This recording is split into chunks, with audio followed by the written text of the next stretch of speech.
I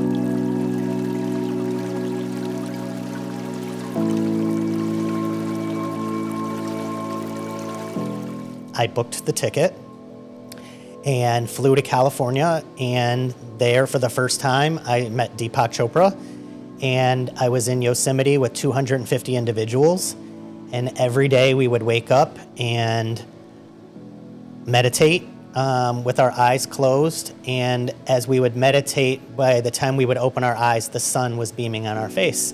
We started it every morning like that. Wow. Then we would go to yoga. I ate a plant-based diet and spent 7 days listening to Deepak. And the main focus that Deepak teaches everyone is there's 4 soul questions, and they start out with, who am I?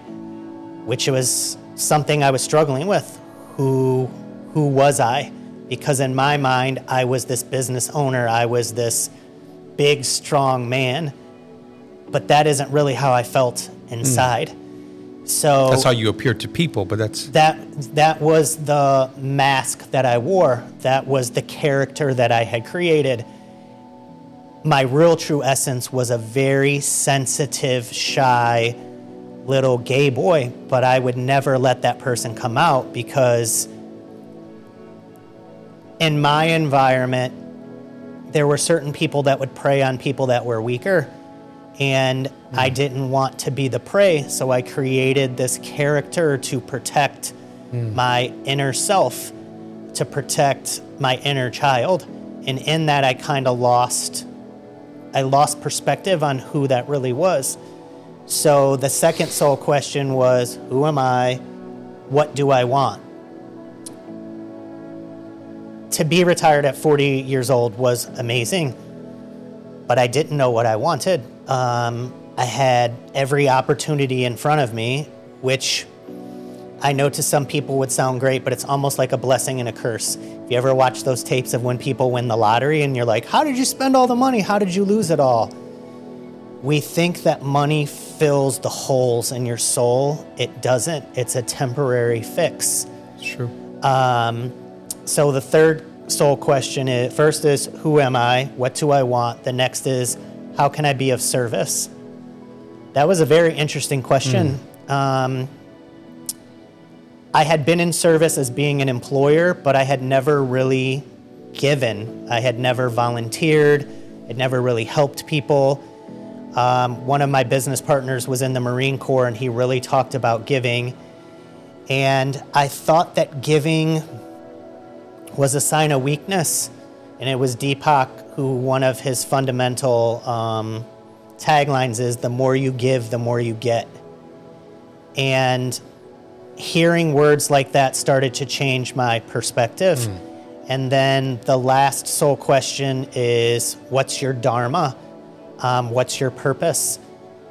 Deepak talks about how every person has a unique gift inside them. Find your gift. That's good. And he says during the retreat to close your eyes and think about, what did you want to be as a little kid? And he said, intuitively as children, we know who we are and what we want, but it's the adults that are around us that sometimes tell us that we can't do those things, and those things stick in our head. So for a week, I pondered these questions, and we meditated over and over. Now, you mean you meditated on these while you were at the retreat? Correct. Hearing this over and over again? Correct. He instructed us 4 times a day. We were meditating on those 4 soul questions. And about the second day, I started to hear these voices in my head, and I thought I was going crazy. I hadn't realized that so much of our life is filled with noise. We are so overstimulated by our phones and by music and by TVs and traffic that we never get any time in silence. Once I started to hear the voices, I'm like, what is going on? And you can't talk to anyone, so you think you're kind of going crazy. But I navigated through the retreat and really for the first time found peace, and it was really beautiful. And as we were walking through the retreat during the week, they tell you not to make eye contact with anybody. So I didn't. And as I started walking by people, the voices in my head said, why aren't they looking at me? What did I do wrong? Maybe they think I'm ugly. And I'm looking around and I'm like, no one said a word. Why do you think this? And that's where I realized that a lot of times the things that we tell ourselves are not true. Yeah. I also realized during that week that the week was so peaceful because it was the first time no one could use any words to hurt me. No one could say anything to hurt me. So you felt safe? Yes, I felt safe. And part of the reason for the retreats is to sit down and to tell people your story. But I couldn't because we couldn't talk. So you literally pretty much had to sit with yourself. So the retreat's going great. And, you know, they're asking us a bunch of different questions. You're writing in a journal constantly. Everything's kind of flowing out of you. So we get to day 6. And I decide I want to stay another day. So I walk up to the counter with my notepad and I write to the lady, can you please extend my reservation? The lady says, unfortunately, I can't do that. You need to call someone. And I write back, I can't call, I can't talk. So this fire starts to burn in my chest. I'm getting so mad that this lady's not giving me what I want. So I'm huffing and puffing at the counter. So I grab my paper and I storm off. Again, all this is in silence, 6 days in a row. So I tell myself, I'm gonna come back to this counter tomorrow and I'm gonna write it to a different person and I'm gonna get my way. So day 7, wake up, go up to the counter, go through the same thing. And this time, the person tells me the same thing, and now this fire starts to burn again. And I'm so mad and I'm so angry, and the voice in my head says, I'm gonna open my mouth and yell and scream at this person and pound them over the head until I get what I want. And then I heard this whisper that said, stop, stop. So I stopped, and what I didn't even realize until later on is Deepak teaches the stop skill, which is called stop, take 3 deep breaths, which is the T, observe, which is the O, and then proceed. For some reason that stuck, and that's what I did. In any stressful situation, if you take 3 deep cleansing breaths, you can break the rhythm of your mind.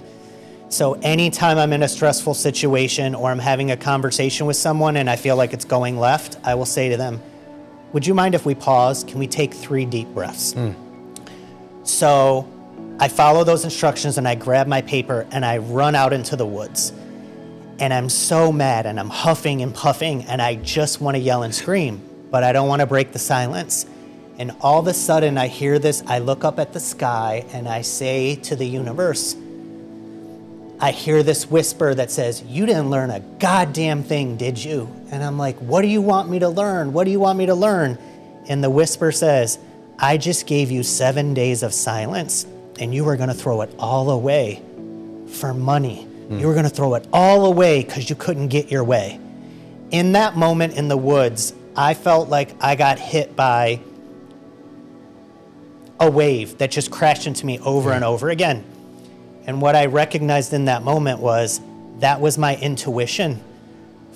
We say that we love children but we don't listen to children. We tell children, be quiet, you don't know what you're talking about, You're not hurting, don't cry. So as a child, you start to stifle your intuition. You push it down, you don't listen to it. That moment in the woods awoke my intuition. Wow. My intuition had always been there, but I couldn't hear it. It took 7 days to pull that out of me. It had been trapped inside me for 40 years. Wow. That moment changed my life forever.